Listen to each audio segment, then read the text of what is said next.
You will be told you can't complain because you're Islamophobic. The term is already being introduced. This is Christopher Hitchens, the brilliant, late, great Christopher Hitchens, back in 2009, discussing what now we call, the woke, but what this horrific set of ideas, what it was going to do to our societies. Give it up or give it to your deadliest enemy and pay for the rope that will choke you. This is very urgent business, ladies and gentlemen, I beseech you. Resist it while you still can, and before the right to complain is taken away from you, which will be the next thing. You will be told you can't complain because you're Islamophobic.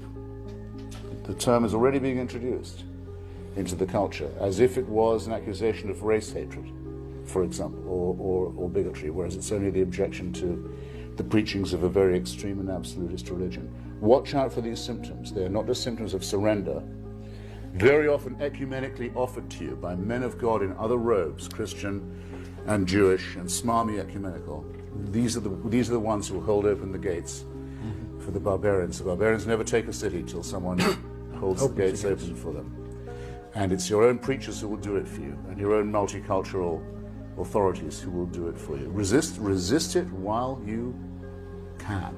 And if you wonder what will happen if you don't, look and see how a cricket team in Middlesex in England had to change its name by force last week because it was called, and had been for years, the Middlesex Crusaders. Look and see how stories about little pigs can't be taught to children in English schools anymore, lest offense be taken by the religion of peace. Resist it while you can. So Christopher Hitchens warned his country, he was warning the entire world, but he was warning his country, resist it while you can. And then when you connect that to the videos that we show you all the time of Democrat politicians, AOC and Kamala and Joe Biden and the rest of them talking about how they're going to censor misinformation, you can see why these things, you might go, oh, it doesn't really make sense that these genderqueer weirdos are working together with the Hamas people, except if their goal is complete and total power, then it actually does make perfect sense. And that really is where we are at. And don't you think that video was from 2009? That's 15 years ago. I think an awful lot of British people who maybe at the time were like, oh, that Christopher Hitchens, he's somehow racist or something. I'm pretty sure a whole bunch of them right now, if they saw what was going on, not if they saw, they know what's going on in their country right now and what open borders has done and how the country is so shifted culturally and everything else. They might have heeded his warning if they had a time machine. Their current prime minister, this guy is just a leftist douchebag, Keir Starmer.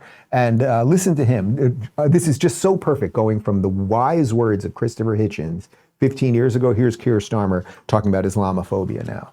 One of the things that is coming up over and over again is Islamophobia. And, well, you can see the stats, you can see the numbers rising, particularly since October the 7th. Although we shouldn't fall into the trap of thinking that before October the 7th, this was all heading in the right direction. It's been far too high for far too long. Clearly, we need to just say over and over again, Islamophobia is intolerable. It can never, ever be justified, and we have to continue with a zero tolerance approach. And I think there's more we can do in government. There's certainly stuff online which I think needs tackling much more robustly than it is at the moment. What I'm hoping, Keir, is your experience as a prosecutor means you'll be thinking about the strategy we can use to make sure we take action against those who break the law. He's talking to that's the mayor of London right there, and he's interested in prosecuting people who might say these mean things. And yes, if your takeaway somehow is that since October 7th, the main problem is Islamophobia, I mean, come on, these people are ruining their country.